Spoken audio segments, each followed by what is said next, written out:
Social media மூலமாக எங்களோடு இணைந்திருக்கிற இந்த ஆராதனையிலே கலந்து கொண்டிருக்கிறவங்க ஒவ்வொருவரும் இயேசுவின் நாமத்தில் உங்களை நாங்கள் வரவேற்கிறோம். எம்எல்டி குடும்பம் உங்களை வாழ்த்துகிறது. இந்த நாளிலும் கர்த்தருடைய வார்த்தையை இந்த வேளையிலே நாம் கேட்போம். Let's go to the word. கர்த்தருடைய வார்த்தைக்கு நேராக நாம் கடந்து செல்லலாம். வேதத்தை என்னோடு கூட திறந்து கொள்ளுங்க. இந்த மாதம் கர்த்தர் நமக்கு நல்ல ஒரு வார்த்தையை வாக்குத்தத்தமாக இந்த மாதம் 1ஆம் தேதி நமக்கு அவர் காண்பித்தார். விசுவாச மக்கள் நீங்கள் யாவரும் அதை அறிந்திருப்பீர்கள். 1ஆம் தேதி வந்த மக்கள் நீங்கள் அதை அறிந்திருப்பீர்கள். வராதவர்களும் நம்மளுடைய வாட்ஸ்அப் அந்த குரூப்பில் வாக்குத்தத்த வார்த்தையும் அந்த ஆராதனையும் அந்த நம்மளுடைய குடும்ப குரூப்பில் நாம் போட்டிருக்கிறோம். ஆகவே நீங்கள் பார்த்திருப்பீர்கள் என்று நான் விசுவாசிக்கிறேன். ஆகவே ஒருவேளை நீங்கள் வர முடியலனாலும் நீங்கள் யூடியூப்பில் நீங்கள் போய் நம்முடைய அந்த ஆராதனையில் நீங்கள் கலந்து கொள்ளலாம், நீங்கள் அதை பார்க்கலாம். ஆகவே இவைகளெல்லாம் உங்களுடைய பக்தி விருத்திக்காக, உங்களுடைய ஆசீர்வாதத்திற்காக, உங்களுடைய நன்மைக்காக நாங்கள் பிரயாசத்தோடு இந்த காரியங்கள் எல்லாம் நாம் செய்கிறோம். ஆகவே பயன்படுத்தி கொள்ளுங்க. கர்த்தர் உங்களை அதிகமாக ஆசீர்வதிப்பாராக. தெய்வ சமாதானத்தோடு கர்த்தருடைய வார்த்தை இந்த வேளையிலே இந்த நேரம் நாம் கேட்க ஆவியானவர் நம்மை நடத்துவாராக. எடுத்துக்கொள்ளுவோம். சங்கீதங்களின் புஸ்தகம் 118ஆம் சங்கீதம் 23ஆம் வசனம். Psalms 118 verses 23. 118ஆம் சங்கீதம் 23ஆம் வசனம் நான் வாசிக்கிறேன், கவனியுங்கள். அது கர்த்தராலே ஆயிற்று, அது நம்முடைய கண்களுக்கு ஆச்சரியமாய் இருக்கிறது. மறுபடியுமாக நான் வாசிக்கிறேன். அது கர்த்தராலே ஆயிற்று, நம்முடைய கண்களுக்கு ஆச்சரியமாய் இருக்கிறது. This is Lord's doing, it is marvelous for our eyes. This is Lord's doing, it is marvelous in our eyes. அது கர்த்தராலே ஆயிற்று, நம்முடைய கண்களுக்கு ஆச்சரியமாயிருக்கு. இந்த வார்த்தை நமக்கு பரிச்சயமான, அப்படி என்றால் நமக்கு நல்ல தெரிந்த ஒரு வார்த்தை தான். அநேக இடங்களில் இந்த வார்த்தைகள் நாம் சொல்வது உண்டு, இந்த வார்த்தையை நாம் பயன்படுத்துவது உண்டு. இந்த வார்த்தை தான் கர்த்தர் இந்த மாதம் உங்களுக்கும் குடும்பத்திற்கும் சபைக்கும் நம்முடைய பட்டணத்திற்கும் நம்முடைய தேசத்திற்கும் உலகெங்கிலும் இருக்கிற அவரை விசுவாசிக்கிற, அவரை நம்பி இருக்கிற அவருடைய ஜனத்திற்கு அவர் கொடுத்த வார்த்தை இது. அது கர்த்தராலே ஆயிற்று. அப்படி என்றாலே என்னன்னா, எல்லாம் முடிந்தது. இந்த மாதத்தில் எத்தனை நாட்கள்? 31 நாட்கள் என்றால் 31 நாட்களுக்கும் நமக்கு வேண்டியது எல்லாமே அவர் முடித்து விட்டார். அதுதான் அந்த வசனத்தினுடைய பொருளாய் இருக்கிறது. எல்லாவற்றையும் உங்கள் ஒவ்வொருவருக்கும் தெரியும். நீங்கள் என்னென்ன காரியங்களை இந்த நாட்களில் நீங்கள் காத்திருக்கிறீர்கள், பிரயாசப்பட்டு கொண்டு இருக்கிறீங்க, வாஞ்சியாக இருக்கிறீங்க, எதிர்பார்த்து கொண்டு இருக்கிறீங்க, தாகமாக இருக்கிறீங்க, அலைச்சலாக இருக்கிறீங்க, அங்குமிங்கும் ஓடிக்கொண்டு இருக்கிறீங்க. இப்படி பல காரியங்கள் உங்களுடைய வாழ்க்கையில் உங்களுடைய குடும்பத்திற்காக உங்களுக்காக நீங்கள் எடுக்கிற ஒவ்வொரு முயற்சியும் கர்த்தர் என்ன சொல்றாருன்னா, இந்த இடத்துல அது ஆயிற்று அப்படின்னா அது எல்லாமே அவர் முடிச்சிட்டாரு. முடிச்சதை உங்களோட பிரயாசத்தில் நீங்கள் பார்க்க போறீங்க. ஹல்லேலூயா. அவர் முடிச்சதை உங்களுடைய அலைச்சல்களில் நீங்கள் பார்க்க போறீங்க. அவர் முடிச்சதை உங்களுடைய தாகத்தில் நீங்கள் அதை பார்க்க போறீங்க. அப்படி என்றால் விசுவாச வாழ்க்கையில், விசுவாச ஓட்டத்தில் ஓடுகிற கர்த்தருடைய பிள்ளைகள் இந்த மாதத்தில் கர்த்தர் அவர் சொல்லுகிறதுன்னா, மகனே மகளே, இந்த மாதத்தில் நான் எல்லாம் என்னால் அதை நான் முடிச்சிட்டேன். ஆகவே சொல்ல போகிற காரியம்னா கர்த்தராலே ஆயிற்று. ஆமே. இன்றைக்கு நம்முடைய வாயிலிருந்து வரப்போகிற வார்த்தை என்ன? இந்த மாதம் முழுவதும் வரப்போகிற வார்த்தை என்னன்னா, கர்த்தராலே ஆயிற்று, கர்த்தராலே ஆயிற்று. எந்த காரியங்களாக இருக்கட்டும், maybe it is positive or it is maybe negative. சில நேரங்கள் அது நமக்கு நெகட்டிவாக கூட இருக்கலாம். ஆனால் அதுவும் கர்த்தராலே ஆயிற்று என்று சொல்லி பாருங்க. அதற்கு பின்னாக இருக்கிறதான அந்த குட் திங்ஸ், நன்மையானவைகளை நீங்கள் பார்ப்பீர்கள். ஹல்லேலூயா. ஆகவே நன்மை வந்தால் அவரை இது கர்த்தரால் ஆயிற்று என்று சொல்லிட்டு, ஒரு தீமை வந்தால் இது ஏன் எனக்கு கர்த்தர் அனுமதித்தார் என்று சொல்லாம, நன்மை ஆனாலும் தீன்மையானாலும் அதை கர்த்தர் இந்த நாட்களில், இந்த மாதத்தில் அதை அவர் உங்களுக்கு அதை அனுமதித்திருக்கிறார் என்றால், அதை நீங்கள் பார்க்கிறீர்கள் என்றால், நீங்கள் சொல்லுங்க, கர்த்தராலே இது ஆயிற்று என்று. இதை நீங்கள் விசுவாசத்தோடு கூட நீங்கள் சொல்லி பாருங்க. பாசிட்டிவாக நன்மையான காரியங்கள் அது உங்களோட வாழ்க்கையிலே அது உங்களுக்கு சுகத்தை உங்களுக்கு கொண்டு வரும். ஒருவேளை அது தீமையாக இருந்தாலும் அது கர்த்தராலே ஆயிற்று என்று, அது நன்மையாய் அதை நீங்கள் ஒரு பாசிட்டிவாக அது கர்த்தராலே ஆயிற்று என்று சொல்லி பாருங்க. கர்த்தர் அதிலும் அவர் வைத்திருக்கிற ஒரு நன்மையை நீங்கள் காணும்படி, அதை நீங்கள் ருசித்து பார்க்கும்படியாக கர்த்தர் செய்ய அவர் உண்மையுள்ளவராக இருக்கிறார். இதுதான் கர்த்தர் இந்த மாதம் அவர் நமக்கு தந்த அவருடைய வார்த்தையாய் இருக்கிறது. ஆகவே இன்றைக்கு செய்திக்கு ஒரு காரியத்தை உங்களோடு இந்த வார்த்தையில் இருந்து நான் பேசும்படியாக இருக்கிறேன்.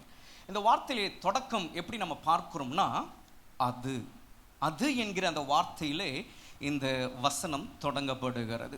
அப்ப அது என்றால் ஏதோ ஒன்றை சொல்லி இருக்கிறது, இல்லாவிட்டால் சொல்லி வைத்திருக்கிறது. அதை நாம் அறிந்து கொள்ளும் போது, அதை நாம் புரிந்து கொள்வோமானால், நிச்சயமாகவே நம்முடைய வாழ்க்கையிலும் அது என்கிற விஷயத்தில் எந்தெந்த காரியங்கள் இருக்கோ அது எல்லாமே அவராலே ஆயிற்று என்று சொல்லும்படியாக நம்முடைய விசுவாச வாழ்க்கையில் நாம் கடந்து போக அது நமக்கு உதவியாக இருக்கு. ஹல்லேலூயா. கர்த்தருடைய நாமத்திற்கு மகிமை உண்டாவதாக. அது என்று சொல்லும்போது சங்கீதக்காரன் அதை அழகாய் அதை நமக்கு விளக்கமாக அதை மேலே உள்ள ஒரு வசனத்தில் அதை நமக்கு சொல்லியே அவர் வைத்திருக்கிறார். அது என்று சொல்லும்போது 22ஆம் வசனத்தில் நாம் என்ன வாசிக்கிறோம்? verses 22 what we see here, வீடு கட்டுகிறவர்கள் ஆகாது என்று தள்ளின கல்லே மூளைக்கு தலைக்கல்லாயிற்று என்று இந்த இடத்துல சங்கீதக்காரன் சொல்லுகிறான். வீடு கட்டுகிறவர்கள் ஆகாது என்று தள்ளின கல்லே மூளைக்கு தலைக்கல்.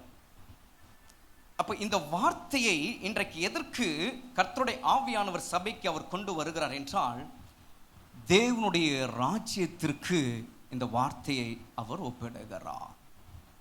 வீடு கட்டுகிறவர்கள் ஆகாது என்று தள்ளின கல்லே மூளைக்கு தலைக்கல்லாயிற்று என்று இந்த வார்த்தை பரிசுத்த ஆவியானவர், மறுபடியும் சொல்லுகிறேன், சபையாய் நமக்கு அவர் தேவனுடைய ராஜ்யத்திற்கு நேராக இவைகளை அவர் பேசுகிறவராக இருக்கிறார். வீடு கட்டுகிறவர்களை நாம் அறிந்திருக்கிறோம். வீடு கட்டி இருக்கிறவர்களுக்கு நமக்கு தெரியும் என்ன. வீடு கட்ட ஆரம்பிக்கும் போது வீட்டிற்கு மிக முக்கியமான தேவையானது நம்ம எல்லாருக்குமே தெரியும், செங்கல். கற்கள் நமக்கு தேவையாயிருக்கு. செங்கல் இல்லாமல் வீடை கட்ட முடியாது. அப்போது அந்த செங்கல் அடுக்குகிறவர்கள் அடுக்கும்போது அதில் கண்டிப்பாக சில உடைந்த செங்கல்களும் இருக்கும். நம்ம அதை பார்த்துருப்போம்.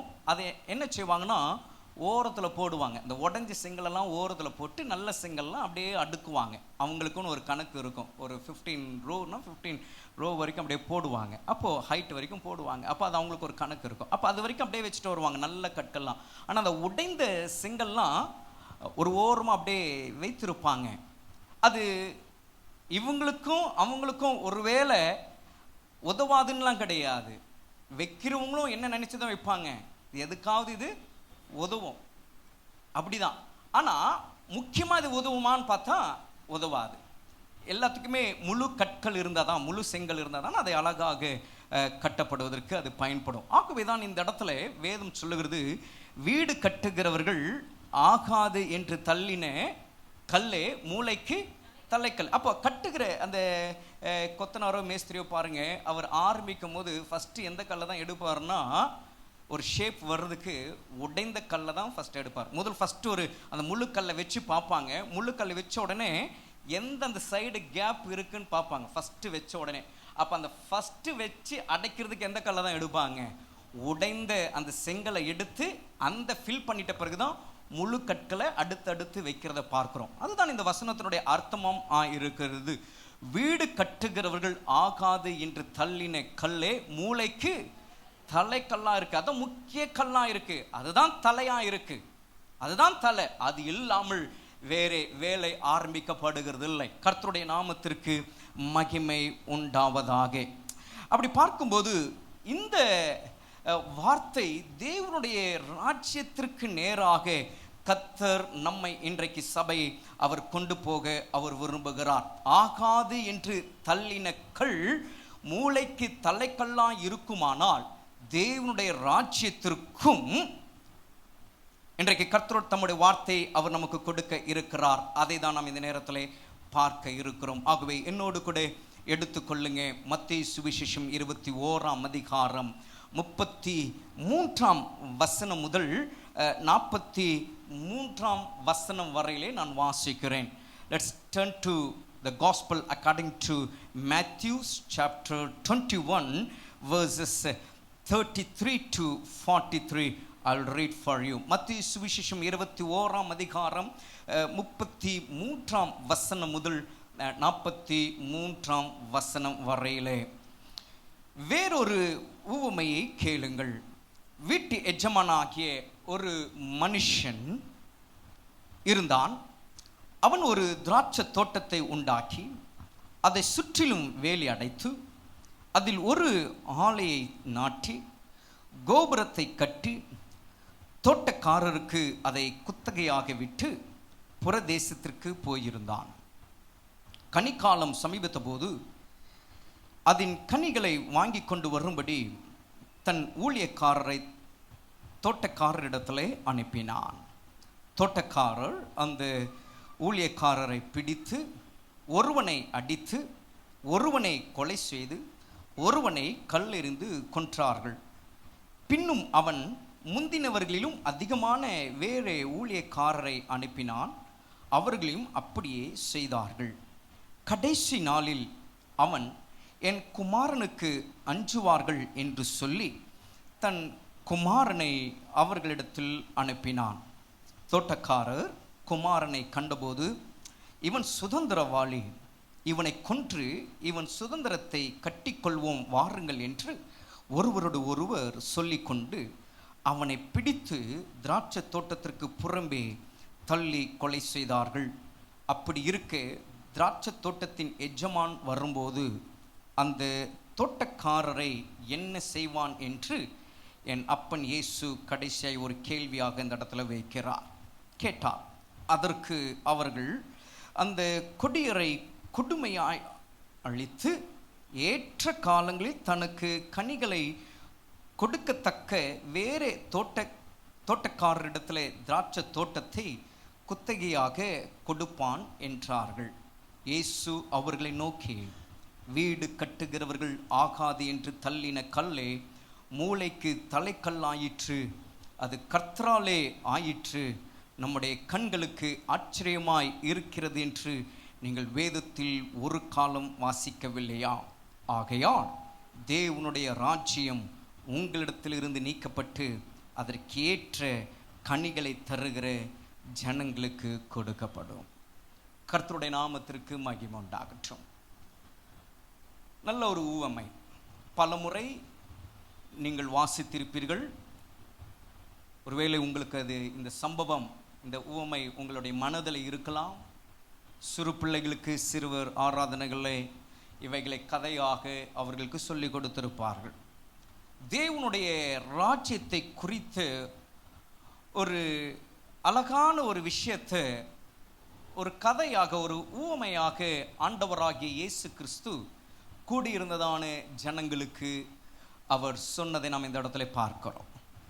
இப்போ சங்கீதக்காரன் 118 22 23 சொல்லப்பட்ட அந்த வார்த்தையை என் அப்பன் இயேசு கிறிஸ்து இந்த இடத்துல அவருடைய ஊழியத்தின் நாட்களில் தேவனுடைய ராஜ்யத்தை குறித்து பிரசங்கிக்கும் போது அங்கே அவர் குறிப்பிடுகிறார் என்றால், இந்த வார்த்தை அது கர்த்தராலே ஆயிற்று, அது நம்முடைய கண்களுக்கு ஆச்சரியமாயிருக்கிறது என்று சொல்லப்படுகிற அந்த வார்த்தையும், வீடு கட்டுகிறவர்கள் ஆகாது என்று தள்ளின கல்லே மூளைக்கு தலை கல்லாயிற்று என்று சொல்லப்படுகிற இந்த ரெண்டு வார்த்தைகளும் ஆவிக்குரியவர்களுக்கு, விசுவாசிகளுக்கு, தேவனுடைய ராஜ்யத்திற்காக, தேவனுடைய ராஜ்யத்திலே பங்குள்ளவர்களாக, தேவனுடைய ராஜ்யத்திலே பங்கடைய, அவருடைய வருகை வரும்போது அவரோடு கூட போவதற்கு ஏதுவாயிருக்கும்படி இருக்கிற கொடுக்கப்பட்டிருக்கிற இந்த 2 வார்த்தைகளும் ரொம்பவும் முக்கியமான வார்த்தைகள் என்பதை நீங்கள் மறந்து போகக்கூடாது. அப்படி என்றால் தீர்க்க தரிசனமாக 4000 ஆண்டுகளுக்கு முன்பதாக சங்கீதக்காரன் தன்னுடைய அனுபவத்தில் ஒரு வார்த்தையை சொல்லி வைத்திருக்கிறான் என்றால் அந்த வார்த்தை எவ்வளவு தம்முடைய ஜனத்திற்கு அது முக்கியமானதாக அதை பார்க்கப்பட வேண்டும் என்று இந்த இடத்துல உங்களுக்கு நேராக நான் கொண்டு வருகிறேன்.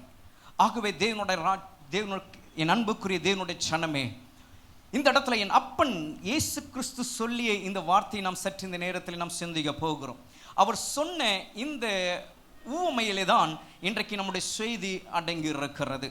இந்த வார்த்தைகள் ஒருவேளை நம்மளுக்கு புரிந்ததாக இருக்கலாம், நாம் தெரிந்து கொண்டதாக கூட இருக்கலாம். இதில் என்ன சொல்ல வருகிறது என்கிற ஒரு சாராம்சத்தை இப்பொழுதே நீங்கள் அதை பிடித்து இருக்கலாம். ஆனாலும் கர்த்தருடைய ஆவியானவர் சபைக்கு சொல்ல வேண்டியதை இந்த வேளையிலே அவர் பேச அவர் இந்த இடத்துல அவர் நின்று கொண்டிருக்கிறார். கர்த்தருடைய நாமத்திற்கு மகிமை உண்டாவதாக. ஒரு மனுஷன் இருந்தான். அந்த மனுஷன் ஒரு திராட்சை தோட்டத்தை உண்டாக்கி அதை சுற்றிலும் வேலி அடைத்து அதற்கு ஒரு ஆலையை கட்டி நாட்டி அதற்கு ஒரு கோபுரத்தை கட்டி தோட்டக்காரருக்கு அதை குத்தகையாக விட்டு புறதேசத்திற்கு போனான் என்று அந்த வார்த்தை துவங்குகிறது. அப்போ ஒரு மனுஷன் இருக்கிறான். அந்த மனுஷன் ஒரு திராட்சை தோட்டத்தை உண்டாக்குகிறான். உண்டாக்கினது மாத்திரமல்ல, அதை சுற்றிலும் வேலி அடைத்து அதற்கு ஒரு ஆலையை நாட்டி அப்புறம் அதற்கு ஒரு கோபுரத்தை கட்டி தோட்டக்காரருக்கு அதை குத்தகையாக ஒரு லீஸுக்கு கொடுத்ததாக இந்த இடத்துல சொல்லப்படுகிறது. இந்த இந்த இந்த முதல் இந்த முதல் வசனத்தை நாம் எப்படி பார்க்கிறோம்? இதை யாரை நமக்கு இந்த நேரத்தில் அவர் வெளிப்படுத்துகிறது? தேவனுடைய சனமே, இது ஆண்டவராகிய இயேசு கிறிஸ்துவை அது நமக்கு காண்பிக்கிறதா இருக்கு. ஆண்டவராகிய இயேசு கிறிஸ்து அவர் இந்த பூமியிலே வந்து அவர் வளர்ந்து அவர் ஊழியம் செய்து அவர் எல்லாவற்றையும் பிதாவுடைய சித்தத்தை நிறைவேற்றி அவர் முடித்து அவர் பரலோகத்திற்கு அவர் எடுத்து செல்லப்பட்ட அந்த நிமிஷம் வரையிலும் அவர் பூமியில் இருந்த நாட்களிலே அவர் திராட்சை தோட்டத்தை அவர் உண்டாக்கி அதை சுற்றிலும் ஒரு வேலி அடைத்து அதற்கு ஒரு ஆலையை நாட்டி ஒரு கோபுரத்தை கட்டி அதை திராட்சை தோட்டக்காரருக்கு குத்தகையாக விட்டு அவர் புறதேசம் என்கிற அந்த பரலோகத்திற்கு அவர் சென்றிருக்கிறார் என்று இந்த இடத்துல அதை நமக்கு காண்பிக்கிறது. அப்போ திராட்சை தோட்டத்தை உண்டாக்கி சுற்றிலும் வேலி அடைத்து ஆலையை நாட்டி கோபுரத்தை கட்டி தோட்டக்காரர் என்று சொல்லும்போது இது எல்லாத்திற்குமே ஆவிக்குரிய அர்த்தங்கள் உண்டு. திராட்சை தோட்டம் என்றால் எதை நமக்கு காண்பிக்கிறது? அவர் உண்டாக்கின சபையை அது நமக்கு காண்பிக்கிறது. இன்றைக்கு நீங்களும் நானும் உட்கார்ந்து கொண்டிருக்கிற இந்த ஒரு இடம், இந்த ஒரு கூடாரம் கர்த்தர் தம்முடைய ஜனத்திற்கு உண்டாக்கி கொடுத்த திராட்சை தோட்டம். அவர் உண்டாக்கின திராட்சை. அவர் இந்த பூமியில வாழ்ந்த காலங்களில் அவர் பண்ணின அந்த பிரசங்கங்கள், அவர் பண்ணின அந்த உபதேசங்கள், அவர் கொடுத்த அந்த சத்தியங்கள் நிமித்தமாக ரட்சிக்கப்பட்டு மனம் திரும்பி ஞானஸ்நானம் எடுத்து அவருடைய சொந்த ஜனமாய் மாறின அவருடைய ஜனத்திற்கு கர்த்தர் ஏற்படுத்தி வைத்து போன ஒரு தோட்டம்தான் திராட்சை தோட்டம். அந்த திராட்சை தோட்டத்தில் தான் இன்றைக்கு நீங்களும் நானும் உட்கார்ந்து அவருடைய வார்த்தையை நாம் கேட்டுக்கொண்டிருக்கிறோம். அப்போ உண்டாக்கினது மாத்திரமல்ல, அங்கே வேதம் சொல்லுகிறது அதை சுற்றிலும் வேலி அடைத்து என்று அந்த இடத்துல பார்க்கிறோம். தேவனுடைய ஆலயம் என்று சொன்னால் அங்கே எப்பொழுதும் தேவனுடைய மகிமை வாசமாய் இருக்கிறது என்பதை நாம் மறந்து போகக்கூடாது. இந்த இடத்துல கர்த்தருடைய மகிமை வாசமாய் இருக்கிறது. நீங்கள் உட்கார்ந்திருக்கிற இடத்துல, நீங்கள் உட்கார்ந்திருக்கிற அந்த இருக்கை, அந்த சேரில் தேவனுடைய மகிமை இருக்கு. அப்ப தேவனுடைய மகிமை இருக்கிற இடத்திலே நீங்கள் உட்கார்ந்து இருக்கிறீர்கள் என்றால், நீங்கள் உட்கார்ந்து கொண்டிருக்கும் பொழுது என் அன்புக்குரிய தேவனுடைய சனமே, நீங்கள் எப்படியாய் அந்த இடத்திலே அந்த இருக்கையிலே உட்கார்ந்து கொண்டு இருக்கிறீர்கள் என்பதை நீங்கள் சற்று யோசிக்க வேண்டும். நாம் உட்கார்ந்து விளையாடி கொண்டு பேசிக்கொண்டு, இல்லாவிட்டால் நம்முடைய கையில் இருக்கிற மொபைல் ஃபோனை பார்த்து கொண்டு, இதுதான் நமக்கு ஒரு டைம் சொல்லிட்டு வாட்ஸ்அப்போ ஃபேஸ்புக்கோ ட்விட்டரோ இதெல்லாம் நம்ம பார்த்துட்டு இருந்தோம்னா, நீங்கள் உட்கார்ந்துகிட்டு இருக்கிற அந்த மகிமையை நீங்கள் கனவீனப்படுத்துகிறீர்கள் என்று அர்த்தம். ஹல்லேலூயா. எஸ். அவர் திராட்சை தோட்டத்தை உண்டாக்கி அதை சுற்றிலும் ஒரு வேலி அடைத்திருக்கிறார் என்றால், இது ஒவ்வொன்றும், நான் இப்படி சொல்லுகிறேன், நீங்கள் உட்கார்ந்திருக்கிற ஒவ்வொரு சேரும் ஒரு திராட்சை தோட்டங்க. ஹல்லேலூயா. ஏன்னா பின்னாடி நான் அது என்னன்றதை நான் விளக்குவேன். நீங்கள் உட்கார்ந்திருக்கிற ஒவ்வொன்றும், ஒவ்வொரு சேரும் ஒரு திராட்சை தோட்டம். இது ஒவ்வொரு திராட்சை தோட்டமாக இருக்கிறனால்தான் இது சுற்றிலும் ஒரு முழுமையான ஒரு திராட்சை தோட்டமாக கர்த்தர் சபையா இதை ஏற்படுத்தி வைத்திருக்கிறார்.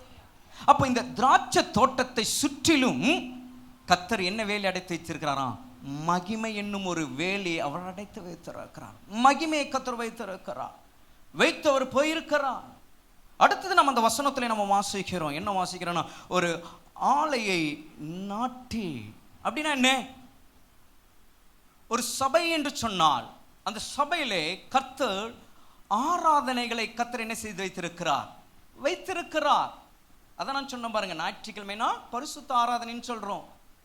இன்னும் அந்த சபை வளர்வதற்கு, சபை உருவாகுவதற்கு, சபை விரிவாகுவதற்கு, சபையினுடைய எல்லை விரிவாக கர்த்தர் ஆராதனைகளோடு கூட இணை ஆராதனைகள், அப்படி என்றால் அவர் நாட்டின அந்த காரியங்கள் என்னன்னு பார்க்கும்போது தான் நம்ம பார்க்கிறோம். செவ்வாய்க்கிழமையில் நடக்கிற ஆராதனைகள், வெள்ளிக்கிழமைகளில் நடக்கிற ஆராதனைகள் மற்றும் விசேஷித்த நாட்களில் நாம் வைக்கிற சில ஆராதனைகள், இவையெல்லாம் வேதம் சொல்லுகிறது அவர் ஒரு ஆலையாய் அதை அவர் நாட்டி வைத்திருக்கிறார்.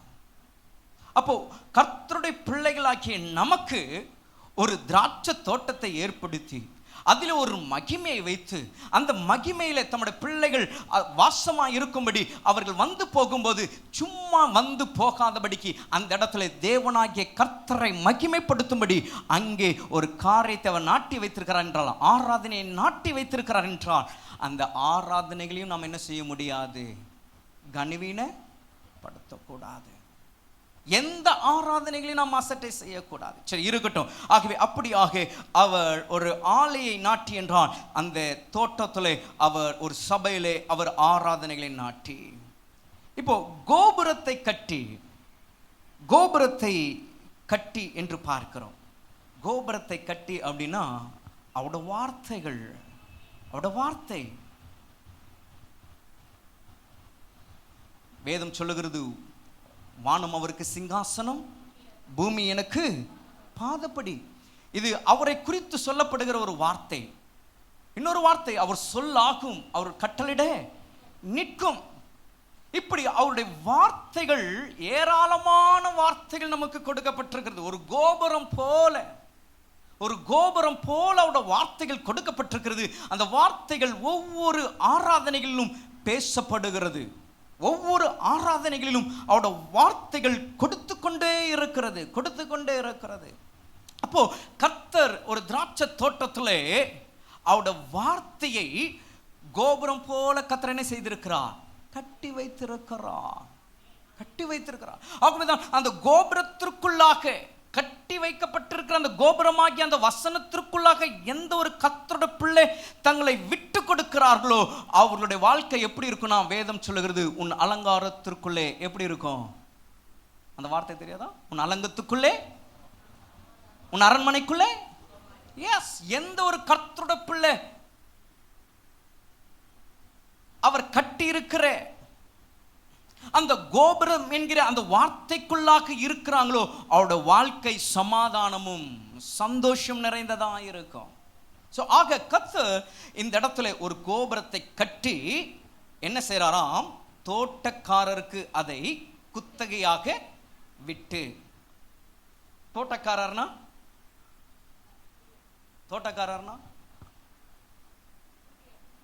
நம்ம அப்படிதான் நினைக்கிறோம். இன்னைக்கு என்ன அப்படிதான் நிறைய பேசிட்டு வந்திருக்கிறாங்க, நம்மளும் அப்படிதான் கேட்டு வந்திருக்கிறோம்.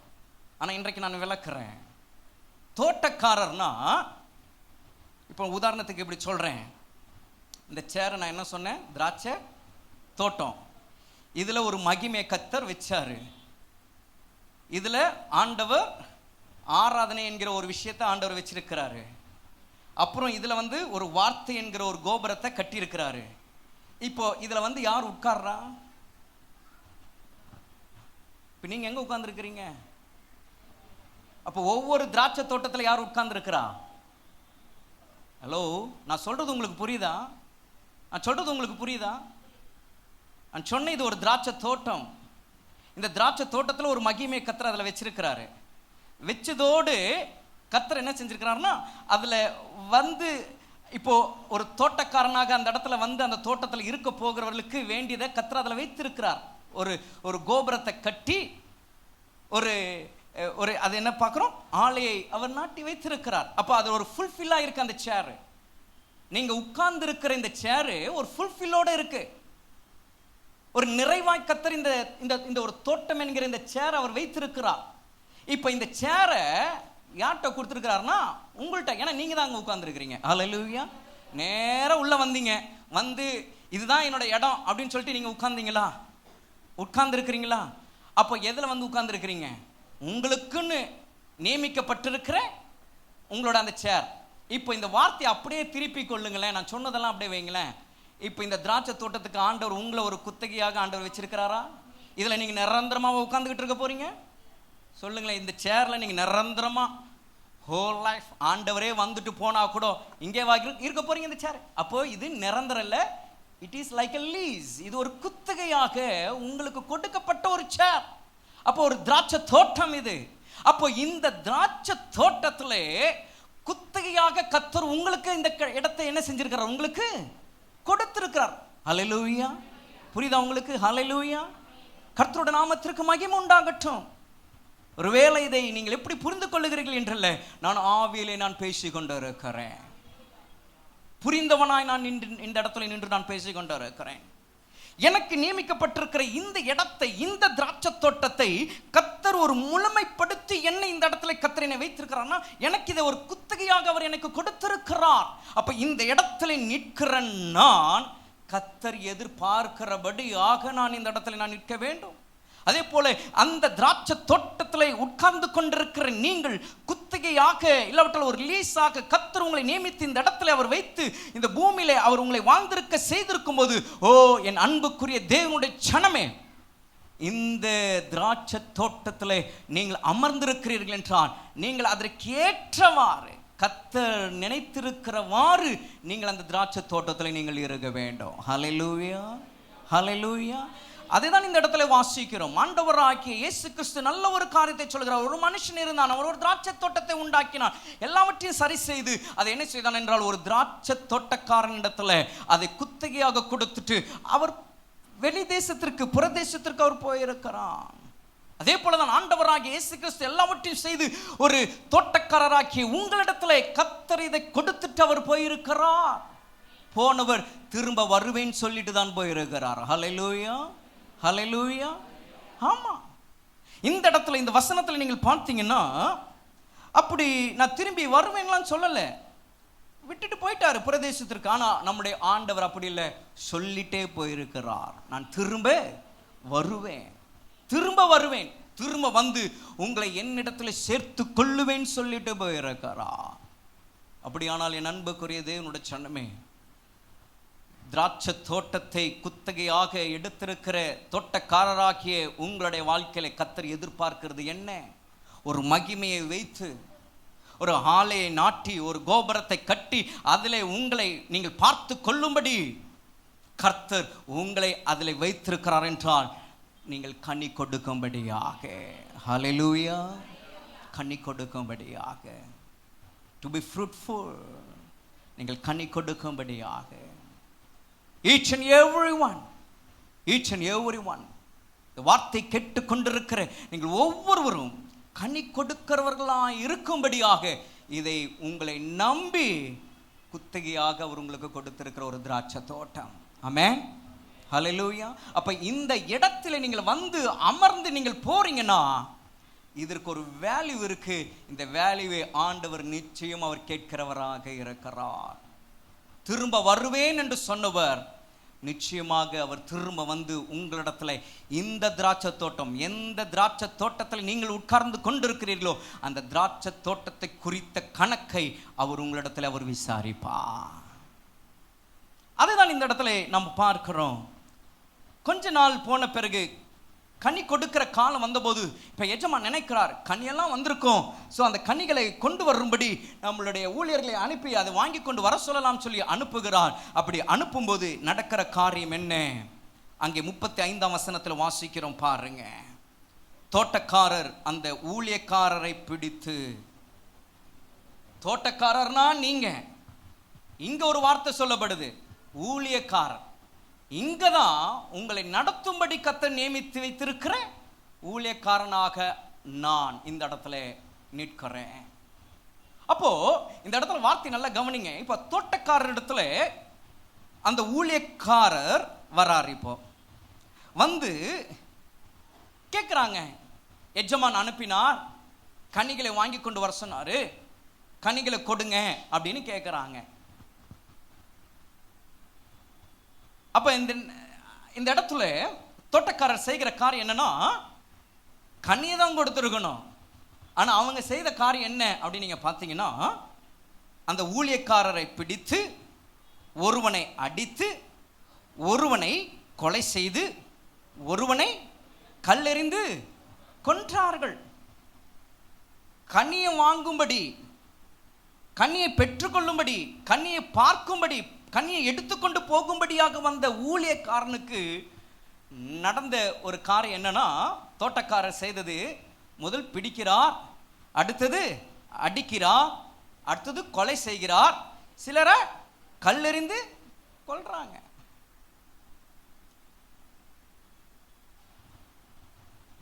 அப்போ ஆண்டவராகிய இயேசு கிறிஸ்து இப்படி ஒரு விஷயத்தை இந்த இடத்துல எழுதுகிறார்னா, பூமியிலே இப்படிப்பட்டதான சம்பவங்கள் நடைபெறுகிறது என்கிறதை அவர் அறிந்தபடினால்தான் இந்த காரியத்தை அவர் இந்த இடத்துல எழுதி வைத்திருக்கிறார். ஊழியக்காரர் நாட்கள்ல சபையில அவர் எதிர்பார்க்கிறது என்னங்க? கனி. ஆமா, கனி. அப்போ எஜமானாகிய கிறிஸ்து ஊழியக்காரனை இந்த இடத்துல வைத்து, ஊழியக்காரன் தோட்டக்காரர்களிடத்துல கேட்கிற காரியம் என்ன? கனி. எப்பா, நான் அவர்களை ரட்சித்தேன், அவளுக்கு ஒரு மன திரும்புதலை கொடுத்தேன், அவள் கேட்டதற்கெல்லாம் நான் பதில் கொடுத்து, அவளுக்கு எல்லா ஆசீர்வாதத்தையும் கொடுத்து, அவளுக்கு சேமத்தை கொடுத்து, அவளுக்கு எல்லாவற்றையும் நிறைவாய் கொடுத்து, அவர்களை என்னோட தோட்டத்தில் அவர்களுக்கு நான் ஒரு குத்தகையாக நான் கொடுத்திருக்கிறேன். அது ஏன்னா நான் வருகிற வரைக்கும் அவர்கள் அந்த இடத்துல இருந்து அவர்கள் கனி கொடுப்பாங்க. ஆகவே நான் அந்த இடத்துல அவர்களை வைத்திருக்கிறேன். இப்போ நீ ஊழியக்காரன், அவளுக்கு போய் அந்த கனிகளை போய் வாங்கி கொண்டு வா. அந்த ஊழியக்காரத்தில் ஆண்டவர் சொல்லுகிற ஒரு காரியம், போய் கனியை பார். அப்ப இந்த இடத்துல, இந்த ஊழியத்துல கர்த்தர் ஒரு ஊழியக்காரனை கர்த்தர் இந்த இடத்துல வைத்திருக்காருன்னா, தோட்டக்காரராகிய நீங்கள் கனியை கொடுக்கிறவர்களாக இருக்கிறீர்களா? அந்த கனியை வாங்கும்படி, கனியை பார்க்கும்படியாக தான் கர்த்தர் சபையில ஊழியர்களை கர்த்தர் வைத்திருக்கிறார். ஆனால் இன்றைக்கு அதெல்லாம் அப்படியே தலையில மாறி போச்சு. ஊழியக்காரன் தான் எல்லாம் செய்யணும், ஊழியக்காரன் தான் கனி கொடுக்கணும், ஊழியக்காரன் தான் எல்லாம் பண்ணணும். கொஞ்ச நேரத்துக்கு முன்னாடி கேட்டேன், யாருங்க தோட்டக்காரனா ஊழியக்காரன்ட்டாங்க. ஏன்னா நம்ம அப்படி கேட்டு வந்துட்டோம். சத்தியம் இதுதான். ஊழியக்காரரை கர்த்தர் அந்த திராட்சை தோட்டத்தில் அவர் வைத்திருக்கிறதுனா, போய் கனியை வாங்கி கொண்டு வா.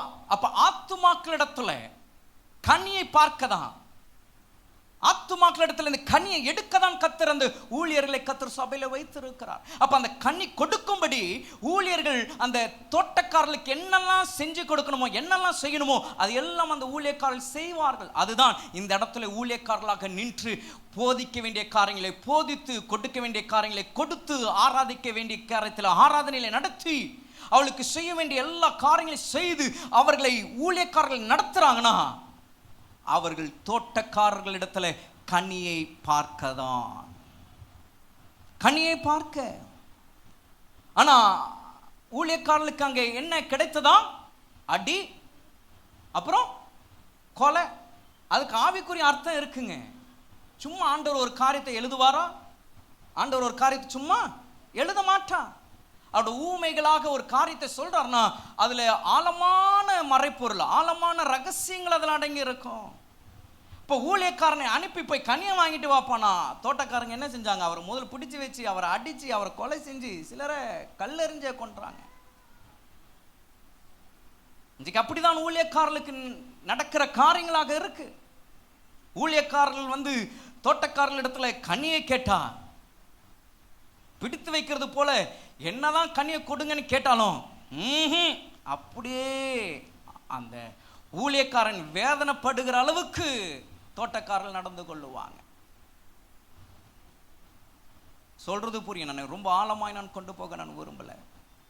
ஊழியக்காரன் ஒரு காரியத்தை எதிர்பார்க்கும் போது, ஊழியக்காரன் தோட்டக்காரர்களிடத்தில் ஒரு காரியத்தை எஜமான் கேட்டதை கேட்கும் போது ஊழியக்காரர்கள் வேதனைப்படுகிற அளவிற்கு தான் தோட்டக்காரர்கள் நடந்து கொள்ளுகிறார்கள்.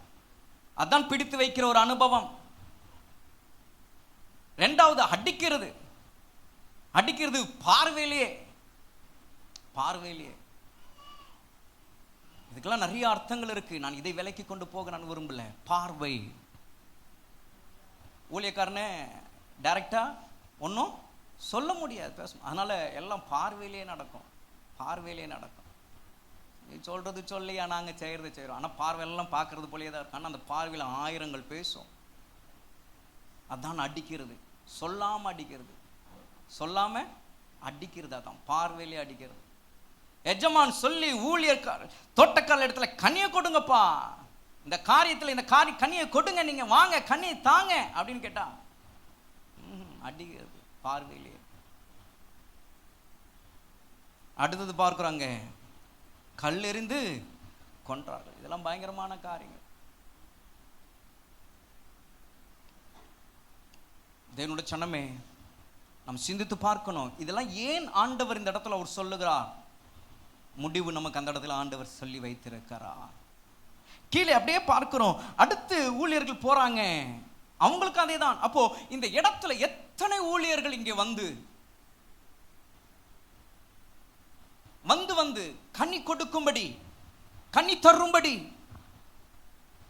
இந்த தோட்டத்தில் நீங்கள் அமர்ந்திருக்கிற இந்த திராட்சை தோட்டத்தில் இவ்வளவு நாட்கள், இவ்வளவு மாதங்கள், இத்தனை ஆண்டுகள் நீங்கள் இந்த தோட்டத்தில் இருந்து இருந்து இருந்து நீங்கள் பலன் பெற்றிருக்கிறீங்க, அந்த கனிகளை கொடுங்கன்னு சொல்லி எத்தனையோ ஊழியர்களை ஆண்டவர் மாறி மாறி மாறி ஒவ்வொரு ஞாயிற்றுக்கிழமை ஊழியர்களை இந்த இடத்துல அனுப்பி அனுப்பி கனி கொடுங்க கனி கொடுங்கன்னு கேட்டபோது தோட்டக்காரர்கள் செய்த காரியம் என்னவா? நீங்கள் எல்லாம் வந்து என்ன வேணாலும் பேசிட்டு போங்க, நாங்கள் இருக்கிறது இப்படி தான் சொல்லி அங்கே அவர்கள் செய்த காரியங்களை அந்த இடத்துல நாம் பார்க்கிறோம். 36ஆம் வசனத்தில் வாசிக்கிறோம், அவர்களையும் அப்படியே செய்தார்கள். முன்ன செய்த அதே காரியம் தான், மாற்றம் இல்லை. ஊழியக்காரர் கனியை கேட்கிறார், கனியை கொடுப்போம் இல்லை. கீழே அப்படியே நீங்க வாசிட்டு வந்தீங்கன்னா, சரி குமாரனையாவது அனுப்பலாம், பயந்து கொடுப்பாங்கன்னு சொன்னா அவங்களோட பிளான் வேற மாதிரியா இருக்கு. இவன் தான் லாஸ்ட் ஆளு, இவனை முடிச்சா எல்லாமே முடிஞ்சது அப்படின்னு சொல்லி அந்த சுதந்திரவாளி என்ன செஞ்சிடறாங்க? மாற்றம் இல்லை, மாறல, இருக்கிற வண்ணமாகவே.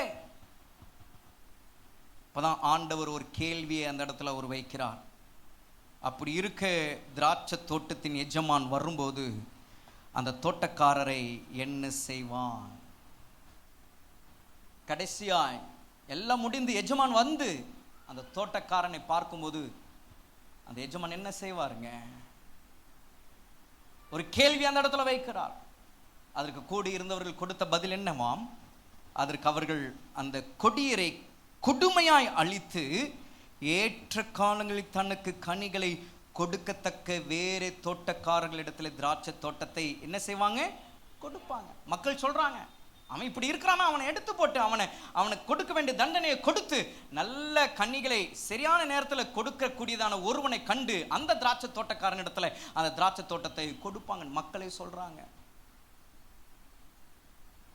அப்படி சொல்லும்போது தான் ஆண்டவராகிய இயேசு கிறிஸ்து இந்த வார்த்தையை கொண்டு வருகிறார். என்ன வார்த்தை? வீடு கட்டுகிறவர்கள் ஆகாது என்று தள்ளின கல்லே மூளைக்கு தள்ளைக்கல்லாயிற்று. அது கர்த்தராலே ஆயிற்று. அது கர்த்தராலே ஆயிற்று. இப்போ ஒருவனை தள்ளி ஒருவனை ஏற்படுத்த கர்த்தர் மாத்திரமே. ஒரு ராஜாவை தள்ளி இன்னொரு ராஜாவை ஏற்படுத்த கர்த்தராலே, அவர் மாத்திரமே. ஒருவனை தள்ளி இன்னொருவனை ஏற்படுத்த கர்த்தராலே மாத்திரம். ஆண்டவர் இந்த இடத்துல அந்த வார்த்தையை அவர் சொல்லுகிறார். அது நம்முடைய கண்களுக்கு ஆச்சரியமாக இருக்கிறது என்று நீங்கள் வேதத்தில் ஒரு காலம் வாசிக்கவில்லையா? ஆகியால் தேவனுடைய ராஜ்யம் உங்களிடத்தில் இருந்து நீக்கப்பட்டு அதற்கேற்ற கனிகளை தருகிற ஜனங்களுக்கு கொடுக்கப்படும். என் அன்புக்குரிய தேவனுடைய சொன்னமே, தேவனுடைய ராஜ்யம் இந்த நாட்களில் உங்களுக்குள்ளாக இருக்கிறது என்பதை நீங்கள் மறந்து போகக்கூடாது. தேவனுடைய ராஜ்யத்தை கர்த்தர் உங்களிடத்தில் கர்த்தர் கொடுத்திருக்கிறார். நீங்கள் அமர்ந்திருக்கிற இந்த திராட்சை தோட்டத்தில் தேவனுடைய ராஜ்யத்தை கர்த்தர் உங்களுக்கு கொடுத்திருக்கிறார்.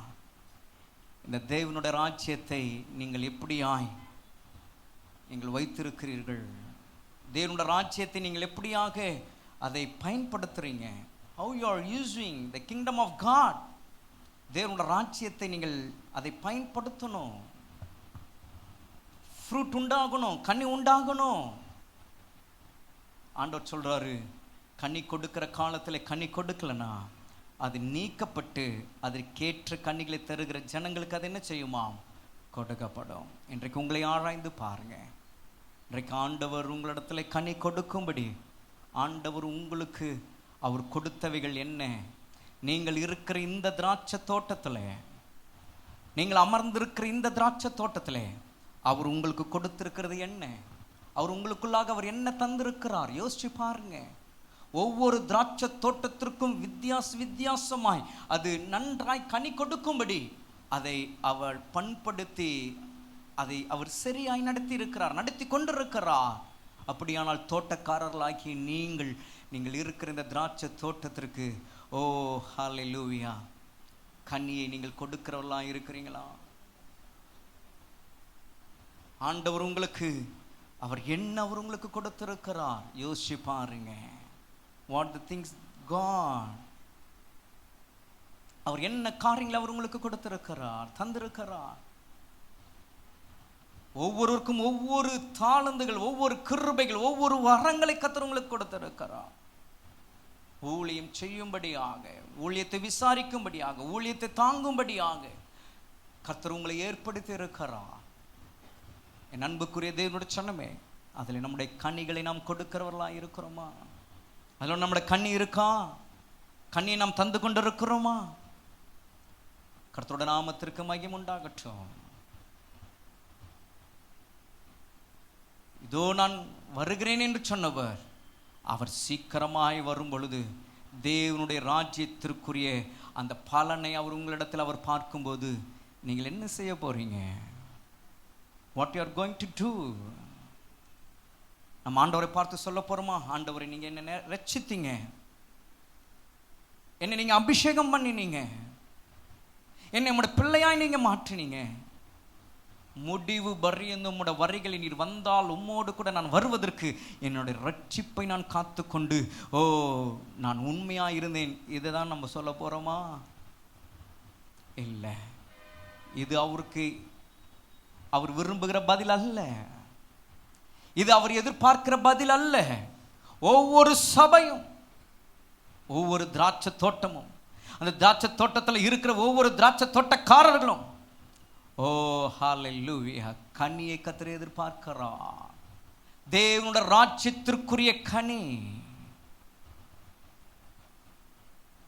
the fruit of the kingdom of God, தேவனுடைய ராஜ்யத்திற்கேற்ற அந்த கனி இன்றைக்கு தோட்டக்காரர்கள் நீங்கள் கொடுக்கணும். சிந்தித்து பாருங்க. What is your answer? உங்களோட பதில் என்ன? நம்ம யோசிச்சு பார்ப்போம். நாட்கள் அல்ல, காலங்கள் அல்ல, எல்லாம் மாறிக்கொண்டு இருக்கிறது, சூழ்நிலை மாறிக்கொண்டு இருக்கிறது. தேவனுடைய சொன்னமே, தேவனுடைய ராஜ்யம் உங்களிடத்திலிருந்து நீக்கப்பட்டு அது வேறொருக்கு கொடுக்கப்படாதபடிக்கு அது உங்களுக்குள்ளாக அது இருக்க காத்துக்கொள்ள இன்றைக்கு உங்களை நீங்கள் கனி கொடுக்கிறவர்களாய் மாறுங்க. நீங்கள் கனி கொடுக்கிறவர்களாய் மாறுங்க. What you are doing for God, ஆண்டவருக்காக நீங்கள் என்ன செய்து கொண்டு இருக்கிறீங்க? ஆண்டவருக்காக நீங்கள் என்ன செய்து கொண்டு இருக்கிறீங்க? சபையிலே நீங்கள் எதை செய்கிறீர்களோ, கர்த்தர் உங்களை நாட்டின இந்த சபையிலே நீங்கள் எதை செய்கிறீர்களோ, whatever you do, where you are placed, you are doing for God.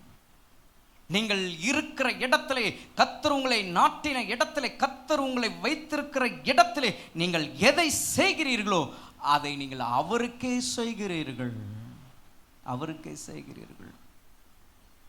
அப்படியானால் இன்றைய நாட்களில் தேவனுடைய சனமே, நாம் கனி கொடுக்கிறவர்களாய் நாம் மாறுவோம்.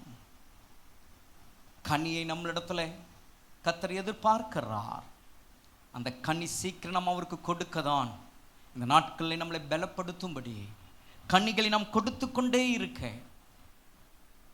திராட்சை தோட்டம் வாடி போகாதபடிக்கு, தோட்டக்காரன் சோர்ந்து போகாதபடிக்கு, எப்பொழுதும் உற்சாகம் அடைய பலனுள்ளவர்களாக இருக்கதான் ஒவ்வொரு மாதமும் நான் வருமளவும் என்னை நினைவு கூறும்படியாக இதை செய்யுங்கள் என்று சொல்லி அவருடைய சரீரத்தையும் அவருடைய இரத்தத்தையும் அவர் நமக்கு ஏற்படுத்தி தந்திருக்கிறார்.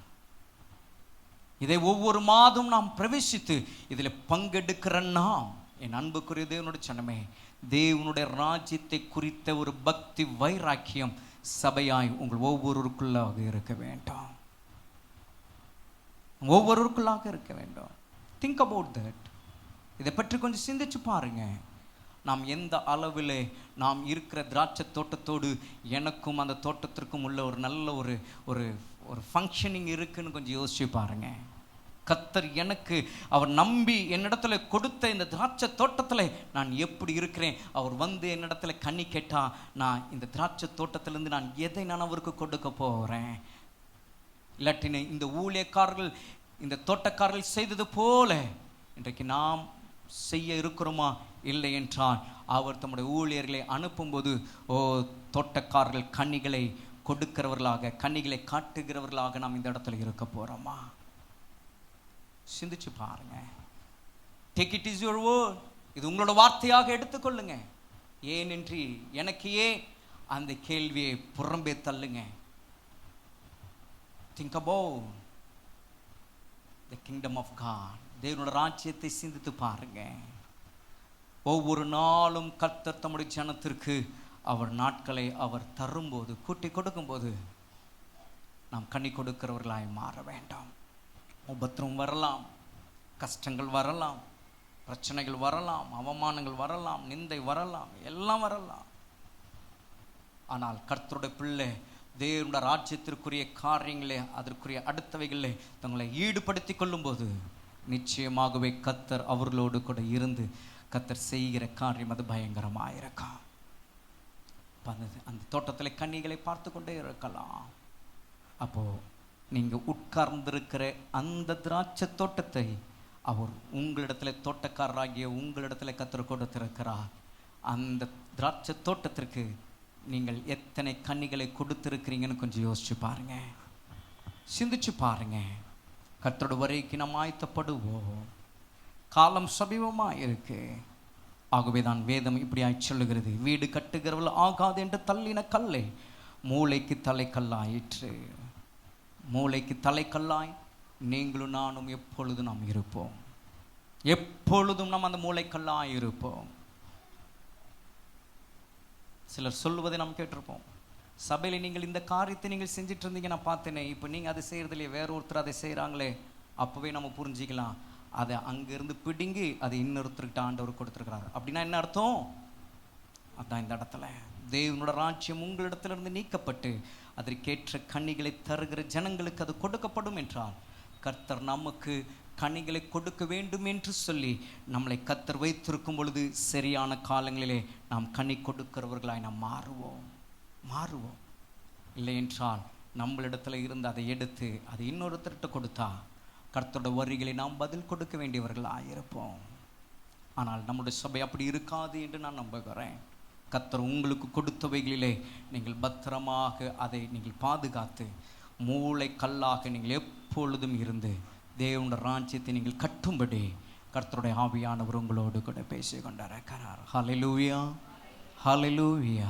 இந்த வார்த்தைகளினாலே உங்களை நீங்கள் பலப்படுத்தி கொண்டு வருகிற நாட்களில் தேவனுடைய ராஜ்யத்தை நாம் கட்டுவோம். கர்த்தர் நம்மை ஆசீர்வதிப்பாராக. உலகெங்கிலும் சோஷியல் மீடியா மூலமாக இந்த ஆராதனையில் பங்கெடுத்த நம்முடைய மக்கள் ஒவ்வொருவரையும் கர்த்தர் நீர் ஆசீர்வதித்து தொடர்ந்து நீர் அவளை வழி நடத்துவீராக. இந்த உஷ்ண காலங்கள், இந்த வெயில் காலங்களில் நம்முடைய பிள்ளைகளையும் குடும்பங்களையும் கர்த்தர் பாதுகாத்து கொள்ளுங்க. அவருடைய போக்கையும் வருத்தையும் கர்த்தர் பாதுகாத்து கொள்ளுங்க. அவருடைய வேலைகளை கர்த்தர் பாதுகாத்து கொள்ளுங்க. இந்த மாதத்திலும் ஆண்டவரே தங்களுடைய ரிசல்ட்டுக்காக காத்திருக்கிற நம்முடைய பிள்ளைகளுக்கு நல்ல வெற்றி ஜெயத்தை கர்த்தர் கொடுத்து கர்த்தராலே ஆயிற்று என்று நம்முடைய பிள்ளைகள் ஒவ்வொருவரும் தங்களுடைய வாழ்க்கையிலே அதை அனுபவமாக சொல்ல கர்த்தருடைய ஆவியானவர் தொடர்ந்து நீங்கள் நடத்தும்படி உங்களுடைய கரத்தில் ஒப்புக்கொண்டிருக்கிறோம். ஆசீர்வதியும். இரட்சகர் இயேசுவின் நாமத்தில் இந்த பரிசுத்த இந்த ஆராதனை ஏறெடுக்கிறோம். ஜீவனுள்ள நல்ல பிதாவே, ஆமென்.